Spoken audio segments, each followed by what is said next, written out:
வணக்கம். என் குருநாதர் எழுத்து சித்தர் பாலகுமார சார் அவர்களை மனதார வேண்டிக் கொள்கிறேன், வணங்கிக் கொள்கிறேன், வணங்கிவிட்டு உங்களுடன் பேசுகிறேன். இந்த வீடியோவை உங்களுக்கு பிடிச்சிருந்துச்சுனாக்க நீங்க லைக் பண்ணுங்க, கமெண்ட் பண்ணுங்க, ஷேர் பண்ணுங்க அப்படிங்கிறதையும் தாழ்மையுடன் கேட்டுக்கொள்கிறேன். இனிய நண்பர்களே, தேமுதிக அப்படிங்கிற ஒரு கட்சி கேப்டன் தொடங்கிய அந்த கட்சி, அந்த தேமுதிகவினுடைய விஷயத்தை பற்றி தான் உங்கள்கிட்ட இன்னைக்கு பேசணும்னு ஆசைப்படுறேன்.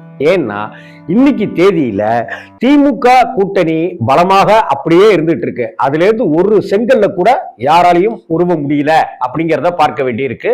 ஒருவேளை அடுத்தடுத்த மாதங்கள் வந்துகிட்டு இருக்கும் போது காய்கள் நகர்த்தப்படும் போது என்ன நடக்குமோ அது தெரியல. ஆனா இந்த நிமிஷம் வரைக்க தமிழகத்துல திமுக கூட்டணி அப்படிங்கிறது வலுவாவே இருக்கு. மதவாத சக்திகள் நம்ம தமிழகத்துக்குள்ளார வரக்கூடாதுங்கிறதுல அந்த திமுக கூட்டணி அமைப்பு எல்லாமே ஒன்றுபட்டு செயல்படுறத நம்ம பார்க்க முடியும்.